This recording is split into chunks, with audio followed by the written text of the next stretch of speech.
Hola, soy Zulema Rosales, soy R3 de reumatología de aquí, del Hospital Clínico. No sé si os habéis planteado alguno de vosotros reumatología como posibilidad o lo mismo idea de qué es lo que llevamos. Es la especialidad médica que se ocupa de la patología del aparato locomotor no quirúrgica y también llevamos todo el tema de las enfermedades sistémicas, enfermedades autoinmunes y crónicas, inflamatorias. Entonces, dentro de nuestro plan formativo, por si alguno le habéis echado un vistazo, son 4 años de especialidad. Tenemos un poco como dos fases, una fase genérica en la que como mínimo se nos exige una rotación por medicina interna de entre 4 y 6 meses y luego tenemos la opción de, según el hospital que elijamos, rotar por distintas especialidades médicas un poco como complemento, puesto que la mayor parte de las patologías que vamos a manejar afectan un poquito a todo el organismo. Tenemos que tener un manejo bastante amplio. Y el resto de la formación sería ya la dedicada propiamente a la reumatología. Se exige un mínimo de 2 años, ¿vale? Eso varía muchísimo dentro de cada hospital.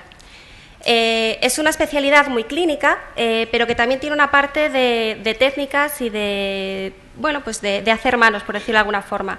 Lo más importante quizá es la artrocentesis. Tendréis que, si os gusta pinchar, aprenderéis a pinchar cualquier tipo de articulación, analizar ese líquido que saquéis de allí manejando el microscopio óptico, también a infiltrar también cualquier tipo de articulación o simplemente localizaciones dolorosas. Una de las técnicas que se incluyen dentro del plan formativo es la biopsia de glándula salivar, pero hoy día la verdad es que se hace poquito porque se considera un poquito agresiva para el beneficio que aporta, la capilaroscopia y luego un conocimiento amplio sobre las técnicas de diagnóstico por imagen, sobre todo el aparato locomotor.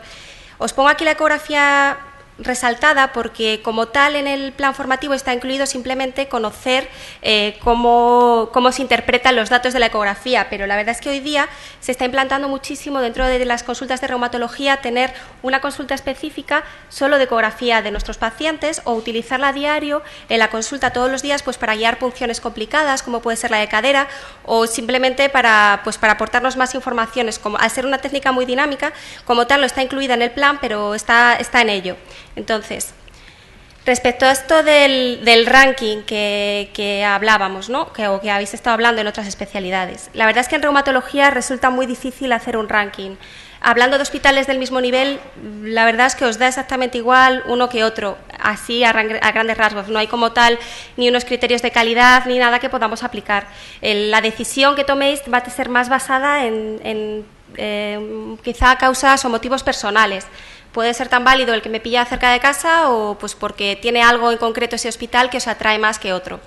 Entonces, mi recomendación es, por supuesto, que vayáis al hospital, que veáis el lugar, veáis cómo es y que preguntéis. Claro, o sea, como podéis elegir en toda España, no vais a poder ir a todos los sitios probablemente, entonces también podéis llamar por teléfono. En cualquier caso, lo importante, yo la verdad es que llamé por teléfono a todas partes, no fui a ver nada.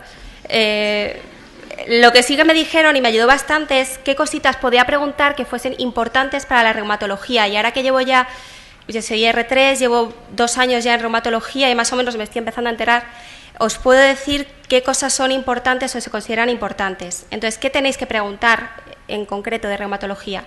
Por una parte, la consulta. Es una especialidad muy clínica, pero la mayor parte de la actividad clínica se va a llevar en la consulta. Hay planta, en todos estos hospitales tenemos planta, pero tiene menor peso que en otras especialidades. Entonces, es muy importante que os forméis en consulta. Tenéis que preguntar si el residente va a tener una consulta propia, si la consulta va a ser propia del nominal, es decir, del residente individualmente, o va a ser una de residentes en general, o si vais a pasar consulta con el adjunto acompañando, y también desde cuándo vais a pasar consulta, es decir, si desde el momento en que lleguéis vais a empezar, o a lo mejor son los 3 últimos meses de la residencia. Quizás lo más importante, ¿no? Preguntar si el número de residentes es adecuado, si no es excesivo o quizás se queda corto. Esto de la investigación y la publicación, a mí en su momento me dijeron que no era muy importante, pero la verdad es que para la reumatología cada vez más es tremendamente importante. Quizá un 30 o un 40% de nuestra actividad se basa en la investigación. Porque es una especialidad emergente que lleva poco tiempo, todavía no ha alcanzado techo en todo lo que podemos llegar a hacer, aunque se ha avanzado muchísimo, y se hace mucha investigación. todos los hospitales en general tienen en mayor o menor medida investigación y se publica mucho, pero tenéis que preguntar hasta qué punto vais a poder incluiros, hasta qué punto vais a poder tomar parte de esta investigación o de las publicaciones que se hagan y de, bueno, pues mandar cosas a congresos y todas esas cosas, ¿no? La ecografía, como os he comentado, en todos los hospitales está presente, pero no siempre en la misma medida. Entonces, quizá una cosa importante, si os interesa el uso de la ecografía, es preguntar si existe una consulta específica de ecografía o no, porque hay sitios en los que hay consulta como tal y en otros en los que simplemente se utiliza un poco como apoyo. Y si en caso de tener esa consulta, se os permitirá rotar por ella. Por otra parte, no existe como tal una especialidad de reumatología pediátrica, por lo menos por el momento. Entonces, si lo que os interesa es más ese tema, la parte de pediatría, quizá lo que tenéis que preguntar es si ese hospital tiene una unidad de reumatología pediátrica, que no está en todos. Al ser una patología menos incidente, hay solo 2 o 3 centros de referencia en cada comunidad, o uno como mucho. Entonces, pues quizá os tenéis que plantear que os interesa más un hospital que lo tenga, o si no lo tiene, que se os permita rotar el número suficiente de meses que os interesa.